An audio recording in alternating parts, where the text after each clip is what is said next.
Hi, Julia. Caitlin here. I'm with my husband, Enzo, Hi, Julia. and we finally arrived at the point of doing his astrology report and reading for you to move or put towards my certification with you. So we're very excited. And I'm going to just start off with sharing his important highlights of his natal astrology. And then I will go into possibly this video or a second video with his galactic astrology. So, Enzo, you definitely have an Aries signature with almost 41% fire element in your chart. Woo, you're on fire, baby. I am kind of hot. Whew. So, I'll show you right here. It's right here, 40.74% fire element. Let me have some water. Wait a minute. So, your sun, which the sun sign is your personality, is in Taurus. And Taurus is all about I value. And you do. You value things and value people. That's part of your personality, absolutely.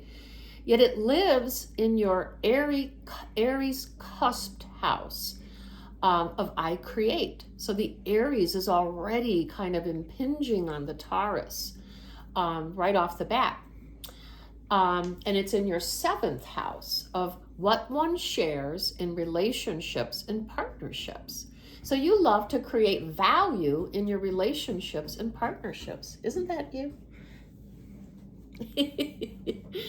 So let's talk a little bit about how I feel. I know some astrologers kind of go dissing against the Aries, or like the cusps rather. And I believe that the cusps do affect the signs because I am born on a cusp and I really can see that in myself. So Taurus earthly traits blended with a fiery Aries cusp. So you love meeting new people, making acquaintances, ease in approaching others, and initiating first contact, and being the leader. That's Aries. Doesn't that sound like you? Yeah. It sure does. Okay. Everywhere we go, grocery stores, I don't care where we're at, he's best friends with whoever is around us by the time we go out the door. It's the truth. It's That'd wonderful. So you also value deep, long-term relationships and partnerships, and that's the Taurus in you. And we can attest we've been together 27 years here going on. I value my wife. And then you're also a skilled artisan. You love to create. That's part of Aries. And build beautiful things, Taurus. Well, if I took you on a little tour of our home, he has many things he's created. He creates jewelry and wooden things, all kinds of stuff. Yeah, even chaos. We'll get to that in a little while. So, you may have challenges, though, completing a project, and that's Aries, because Aries will say, let's go here. No, let's go there. Oh, let's go here now. We're all over the place when Aries comes in. Does that make sense? You got that right. So, you are a lover of creature comforts. That's your Taurus sign. Well, we know this because you have all kinds of things to make you comfortable. And sensual stimulation, that's both Taurus and Aries. You may vacillate between doing things more slowly with patience, that's your Taurus energy, then suddenly moving very fast, and that's your Aries energy. You may have forceful energy come up, and that's Aries, but then stubbornness, it's kind of like putting the gas pedal on, Aries, and then whoosh, here comes the brakes, that's Taurus. So that's a lot of that going on. Yeah, I own it. So Aries is very courageous and Taurus is very loyal. And initiates and creates goals, that's Aries, then stays the course, plodding along, that's Taurus. Well, does that sound a little bit like you already? I think a lot, don't you think? Yeah. So let's talk a little bit about your moon. Your moon is your emotional self, and it's in Cancer. I feel. Cancer and sign of Cancer is all about feelings and emotions. Yet it lives in your Gemini cusped house of ninth house, And Gemini is all about curiosity. And the ninth house is all about what is greater than oneself through higher learning and belief. So the moon in Cancer is the sign of its rulership, which means you're comfortable with that. It's in your home. It's called the domicile. So that's very powerful when we have our zodiac sign within the planet that rules it. Okay, that makes it very good. Your moon, yet your Cancer moon is intercepted by Gemini, which may mean that your mental body, logic and reason, may try to override your emotional body, intuitive knowing. So you feel curious about the world around you and wonder why you are here. I love an adventure. But doesn't that sound like Yeah. you, honey? I mean, like, Yeah, whoa. you Yes. got that right. So let's talk about the Cancer watery traits blended with an airy Gemini cusp. So your empathy for others, that's the Cancer energy, flows through your thoughts, that's Gemini, and feelings, Cancer. So this is how they work together. You may have scattered focus and find it challenging to center your attention, that's the Gemini, and you may be ultra sensitive and have an ability to sense emotional undercurrents, yet you may have great hidden strength, that's Cancer. Curious and voracious, yet easily distracted learner, trickster, seeker of novelty, fun, and games who loves to party, that's Gemini. And I think that's one of the most accurate things that I've found. Yeah, I like to enjoy life. Yes, you do. Yes, you do. Healer, intuitive, and nurturer abilities. That's the Cancer side. So you may easily become absorbed in moods. That's also Cancer. And then feel many-sided in your nature. That's your Gemini. So I do this with people who don't have a lot of awareness of what astrology is. So I feel it's important to kind of signify what the sign is connected to it. Does that help you to understand that a little Yes, better? it does. Okay, good. Awesome. Okay, so let's now go to your ascendant. Your ascendant is all about what your personality shows to the world. And your ascendant is in Libra. And Libra is about I relate. And it's in your Libra cusp house, the first house of who am I? You also have your 12th house of what I change in Libra. I seek balance is what Libra's about. And then you have Saturn living in that 12th house, I limit, and Neptune, I dream and desire. So I brought up the word earlier a little bit about interception. So you have an interception. That's why you have two Libra houses, your 12th and your 1st. Then you also have two Aries houses. Part of the contribution to having such a fiery Aries signature. But let's talk about Libra as your ascendant. That's the rising sign. That's when you were born. It is what was on the horizon that was affecting your chart. So you can think of it that way. What was happening, what was there, what zodiac was coming up at that time. And that's why it's important to know the birth time. So what you are becoming is kind of a great definition of what our ascendant sign is. So Libra has airy, A-I-R-Y traits, developing your mentality, knowledge, and communication will be important for your success. You may have a great sense of justice and order. Personal integrity and honesty may be important to you. You may strive to be a friend to all. You may look for the artistic beauty in everything. You may seek diplomacy, harmony, and balance in all situations. You may desire having a partner to share and relate with. You may feel restless. You may have challenges with making decisions, even avoiding confronting the challenge, and defer to your partner for help. Take care to not fall into constant conflict, bickering, blaming, and competitive impulses in your relationships and partnerships. You may learn how to reconcile the opposites by choosing the middle way through cooperation and compromise. You may learn about the true nature of love through a balance of giving and receiving. You may be a seeker of culture, style, and intellectual pursuits. You may enjoy decorating your home and creating beautiful things. What do you think? Sounds like me. I think so too. It's kind of scary. It is. It's extremely accurate. Take time to evaluate your goals, your values. Ask yourself, what are the most important Libra ascendant traits which may help to bring me much love and success? Self-reflection may help you discover the changes needed to ensure your goals and values are present now and into the future. The more open you are to embracing change, then the more easily you may integrate the Libra sign of your ascendant. So I love this quote, Mahatma Gandhi, "Be the change you wish to see in the world."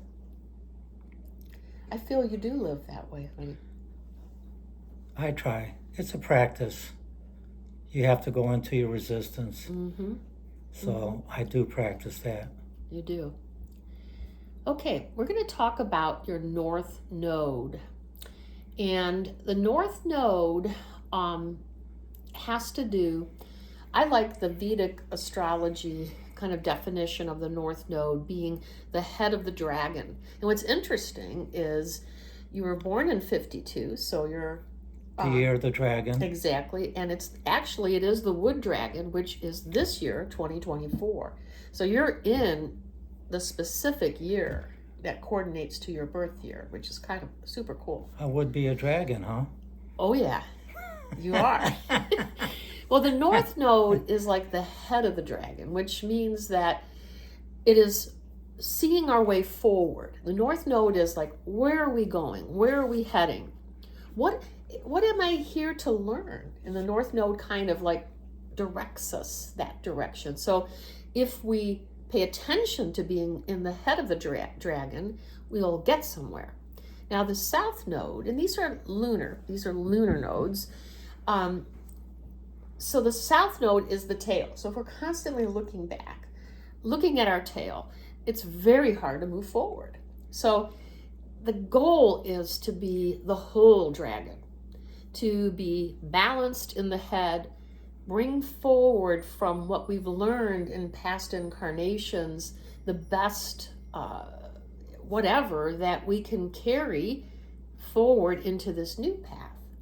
But if we constantly look back, and many people do this, it's a tendency to do that very often, of bringing the past to predict the future mode. Wouldn't you say that happens a lot? Oh yeah, but I practice that too.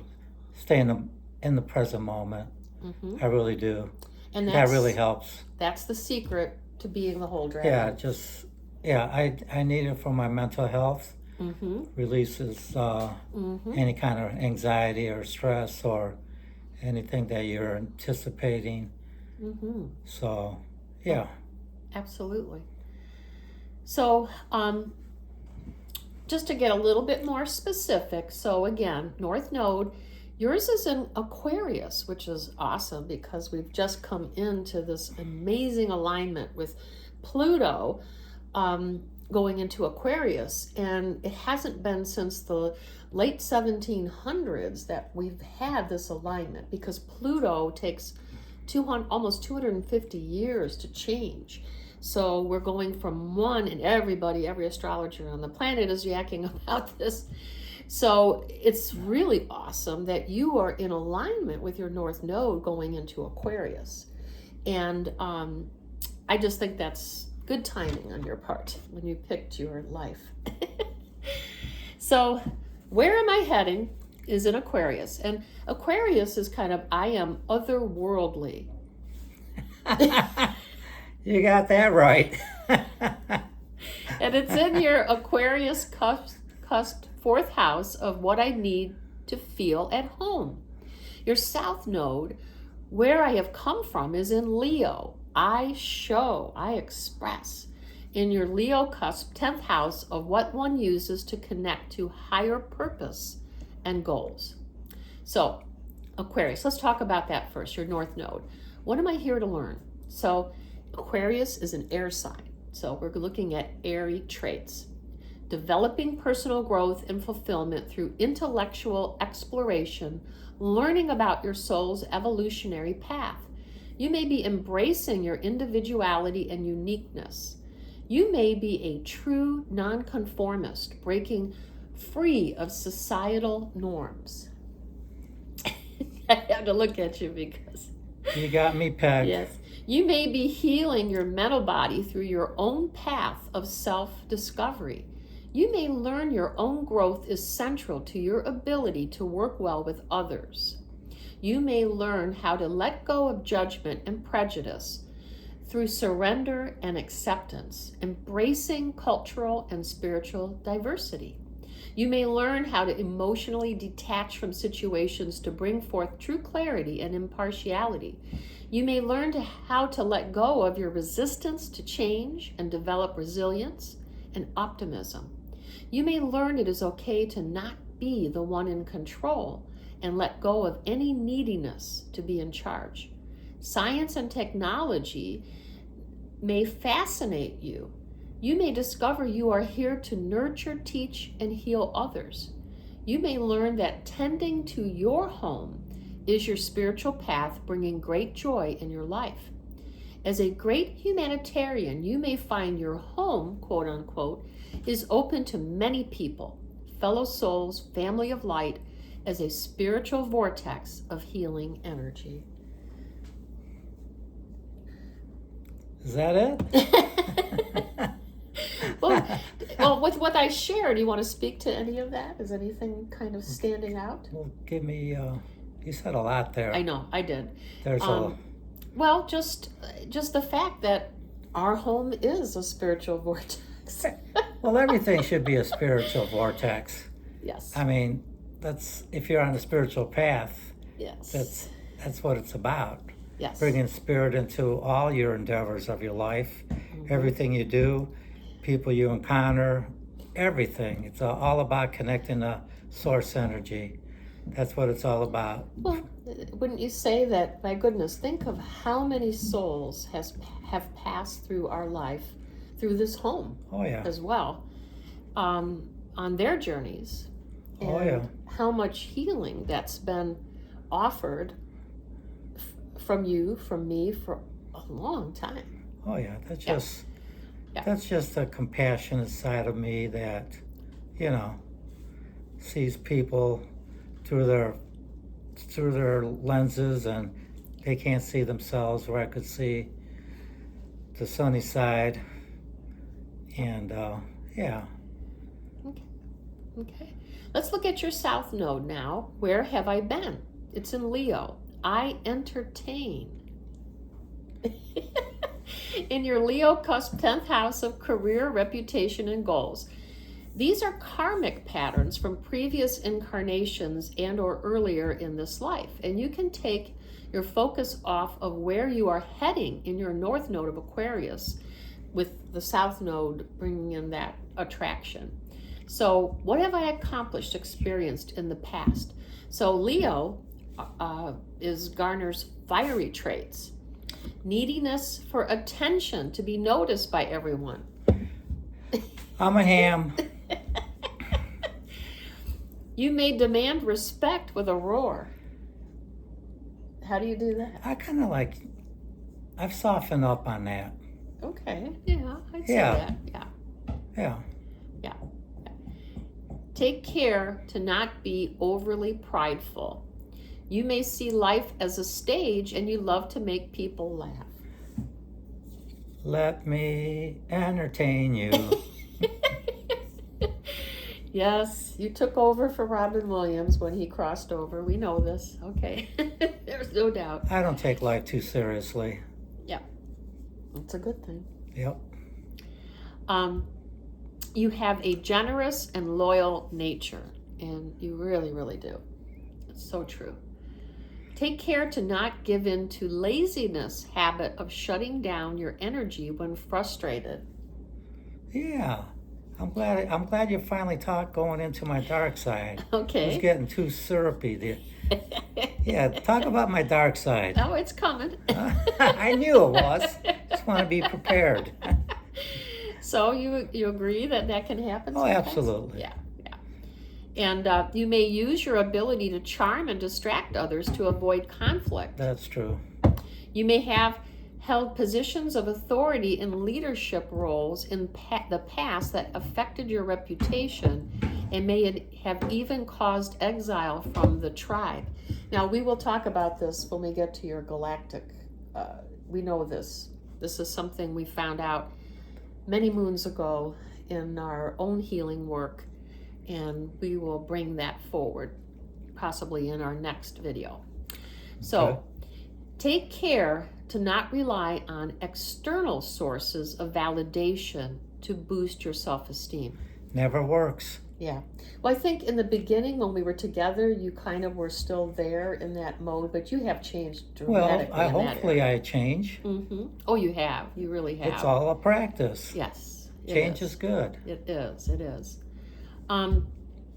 Okay, let's see. Where did I leave off here? Okay.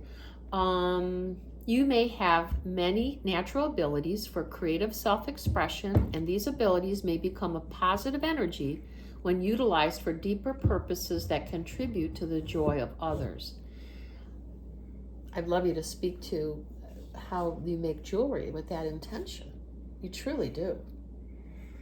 The intention of, what are you talking about?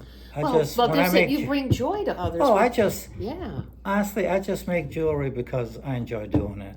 And if people get joy from my jewelry, then it's a bonus plan. You know, you go into it just like any artist, and you're just creating and enjoying it and putting. But you have some regular clients that you know exactly Oh yeah. how to do it to bring them joy. Oh, I know what they And like.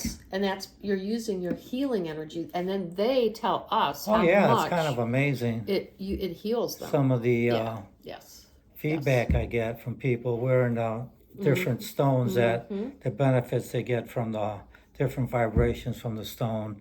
It's like, wow, that's awesome. Yeah. Like I said, and that's a bonus.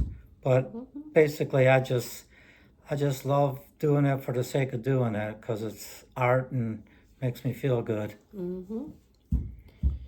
So I'd like to just kind of sum up talking about the lunar nodes. Again, I spoke of this being the whole dragon, and I put this into I felt a really good definition, and I highlighted it in your report so that you could look back at it and remember this. So the goal of managing your lunar nodes is to discern the very best of both and harmonize them in your life. Be the whole dragon with inspiring movement forward into soul evolution, while still flowing with strength and balance of discernment. I just feel that's a really great way to define how that can work for you. Okay? Okay. So let's get into now the interception of your sign. The sign of Capricorn, I structure, and Cancer, I intuit, are part of this interception. That means that they're missing from your chart. And I'm going to just show you over here. You have these two Libra here, and then this signifies Scorpio, and then Sagittarius. What is missing, what should be here, is Capricorn, but it goes right into Aquarius. Okay, so it skipped a house, and this can happen due to, and you were born in Porto Empedocle, Sicily, and in certain northern, and you look above the equator, certain areas geographically can have what they call interceptions. Some astrologers will choose to use other modalities that eliminate it's called the Placidus system of looking, will bring up the interception. And there are systems that leave it out. But I feel our soul chooses this for a reason, to give us a sign of what we're here to learn, what our past incarnation is karmically, and it helps us advance. So that's what I like about using the Placidus, and it does involve interceptions. So you also have, let's see, let me just read this. This is where well, go ahead. Could I go back? Yes, do you have a question? Yeah, so Yes. how does the interception, how could that be applied, or how do I apply it, or explain it to me? I will. It's coming up. I promise. You're going to see how it works. It's learning how to. First off, you get a double house. So you'll have, in your case, you have 2 Aries and 2 Libra, which means that you get double your pleasure. Okay, in those houses, it intensifies those, and that's why your chart comes up with all of the fiery energy that we have, that 41%. But the lack of the other 2, in some cases, could be a sign of it was in a prior incarnation. You may still have something to heal over it, and you do, and it's going to show up, especially when we get into the galactic side of our report. We're going to see where it coordinates. So you may bring in interesting energies and be with a partner like me, because what you have missing in your chart is me. I have a Capricorn sun and I have Cancer ascendant. So what is missing in your chart is in me, which could be part of our soul flame, twin flame connection. And our granddaughter has Capricorn sun and Cancer ascendant. So how interesting is that? 2 of us that you feel so connected to energetically carry the energy that is missing in your chart. So do we come in and help complete that in some way, or help you to heal it in some way? Does that kind of make sense? Mm-hmm. Did that answer your question? Yeah.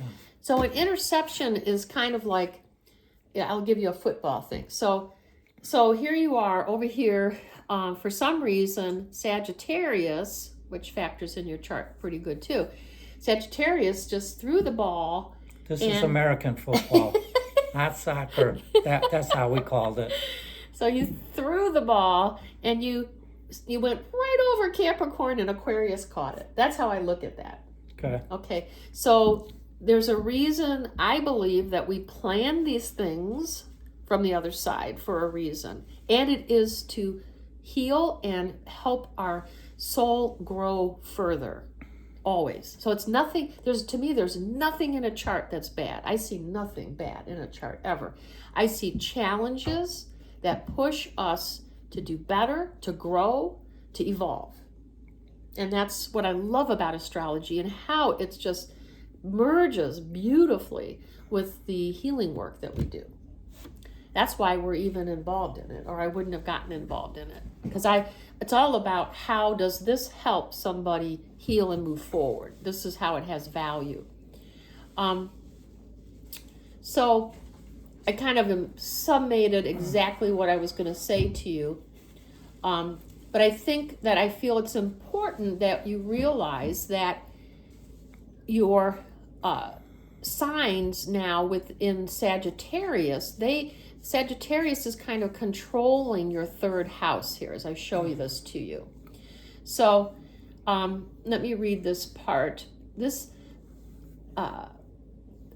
going to affect how you would experience your Capricorn energy, because you could still experience it because you have your Chiron, your wounded healer, in Capricorn. So, but it's going to be there's going to be a color and toning of Sagittarius around this. So let me read to you the positive traits of Sagittarius, and you're going to see how this really sounds like you as well. So, cheerful, kind, joyful, intuitive, seeker of truth, able to connect the dots, honest, yet almost to a fault at times, concerned about the environment, politics, law, fairness, social justice, the world, would love to travel all over the world, higher learning and spiritual growth. Okay? And then on the flip side, this Sagittarius that kind of took over your Capricorn house could bring some challenging traits such as hot temper, sarcastic, stubborn, blunt, unpredictable, tactless, impatient, sanctimonious, absent-minded, impulsive, quick to escape unpleasant situations, obligations, and responsibilities, poor listening skills, and mental clutter. Yeah. So I kind of again highlighted this here. It is important to learn how to channel your hot temper, mental clutter, and sanctimony into energies of action. That's yang energy for the highest good. Fairness, truth, and motivation to help resolve injustice, environmental, societal, political, and world welfare concerns. So you can take something that may appear challenging and channel it into something very positive. Absolutely. And you do this daily, just in how you educate yourself in these areas all the time. And how you talk to others, especially when you go to the rec center and get into conversations, and you're helping them grow and evolve when you talk to them, which is awesome. Okay. So I did want to get in a little bit to this here too. An interception can affect the house across from it. So your Gemini cusped 9th house through a Hail Mary pass and the sign of Cancer missed. And Leo, which just happens to have your North node, I'm sorry, yes, that's not right. I just see a mistake in my work here. Leo has your South node, caught the ball.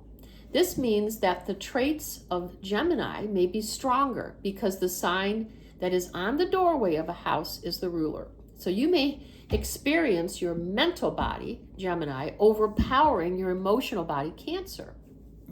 So when the signs of Capricorn and Cancer are intercepted, you may have challenges manifesting your plans into reality. You may lack organization and discipline. You may even refuse to work hard and just accept the way things are. You may also experience challenges in expressing your true feelings. You may experience irrational emotions that just come out suddenly and are quite demanding, often blaming others. The Sagittarius, I am honest, and Gemini, I am playful, cusps on your 9th house and your 3rd house create a philosophy of growing and expanding your spiritual self and mental activity by the color and tone of their qualities. So during interactions with others, sharing compassionate truth, satya. We study satya, one of the yamas, instead of brutal honesty. And do your work with a playful approach, which signifies a loose structure of acceptance by going with the flow. Does that make sense? Yep. Okay. I usually do go with the flow. Yeah, that's you've evolved into that. I'm thinking maybe a little bit earlier. Yeah. But again, we're doing your natal astrology, which means a lot of this was earlier. And then how we begin to grow into what maybe very often is our opposite. And we may have been more this direction in the past, but then we go to the opposite side of it in our future as we age. That's part of growing and the evolution that astrology brings. Okay, so let me see here.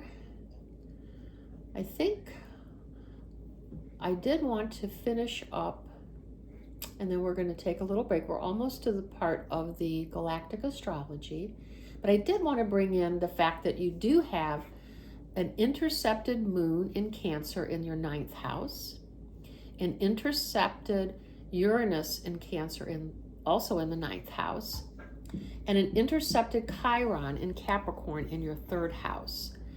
And each one of these can create more challenges when we have these interceptions.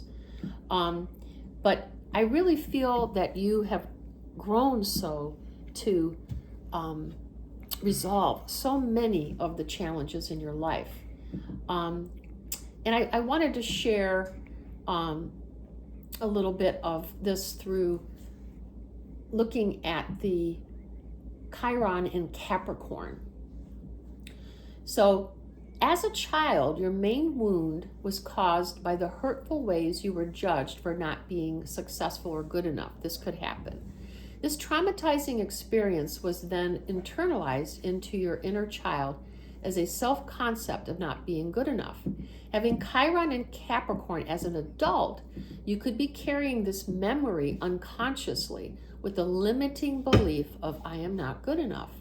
You're most likely unaware of this part of yourself until the wound is triggered. This means that you could actively avoid criticism because the outcome could be an explosion of negative emotions. This is a result of the inner child who was criticized because they didn't meet the unrealistic expectations of others or wasn't praised for the amazing tasks that they did master. These early memory impressions are still lingering in the deep wounds that reflect your sense of accomplishment, responsibility, and success. As a result, you might be too controlling and limiting, or conversely, too willing to hand over control to other people. That was pretty deep. Yes. How did that impact you? Well, and again, we're looking at your whole life, not just now. I see a lot of that stuff, and a lot of that is related to when I immigrated here, came here with my mom. My dad was already here, and a lot of language barrier and a lot of frustration. I couldn't communicate. It was all of that. I see it, did create a lot of samskaras, a lot of scars. Yeah, I see it. Absolutely. I agree. And you had to go through the school situation, and there was a lot of uncomfortableness in how you were treated. Oh, yeah. Well, kids being kids, even if you do speak the same language, you're going to have your bullies. But when I answered any kind of a question, it would be like a 50-50 answer, like yes or no, and I'd always get it wrong, and they'd all laugh. And I can laugh about it now because, I know better, I hope. Absolutely. So, absolutely. It's what it is. Well, just growing and... Yeah. Well, that's the self-healing that comes through Chiron. Chiron brings self-healing. And when it's in Capricorn, it could help you have newly gained confidence. And you may have, like when we first got together, there was a lot of mentoring that I did with you, wouldn't you say, and learning everything with learning the Reiki and so many things that and you took that on. And then now you mentor others. You're passing it forward. And that's showing the gained confidence in yourself. So it's important that with Chiron and Capricorn, finding ways to serve other people is a way to heal areas of any prior weaknesses or vulnerability. So starting community groups, things like that, and we were very involved in that with our family of light. And it's important to reparent, and I see you doing this. Reparenting your inner child can lead to self-acceptance and forgiveness for any part of yourself that you may have suppressed and judged. that just describes you, I think. And a lot of people who know you would agree.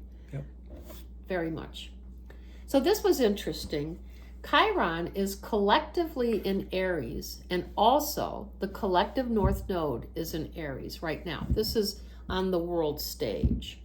So know that we are not supposed to have all the answers. And I know you live like that. You don't feel like you have all the answers. Or Who does? Exactly. Who would want to know everything? Be boring. Yes. Well, Chiron in Aries teaches us that we are not in control, that we are meant to surrender to Source for guidance. When we surrender this, we will give permission to go within and self-heal through inner empathy. This is so important. Inner empathy, inner compassion, and inner humility. When we learn to do this for ourselves, we may then extend the gift to others and receive the gift from others. So to me, this is the circle of compassion, and it always begins with ourselves. So on that note, we're going to close this video, and I will let him have a break and move around. He's recovering from his knee surgery and doing fantastic, and appreciate him willingness to sit here with me and do this. We'll see you soon. Bye, Julia. Bye, Julia.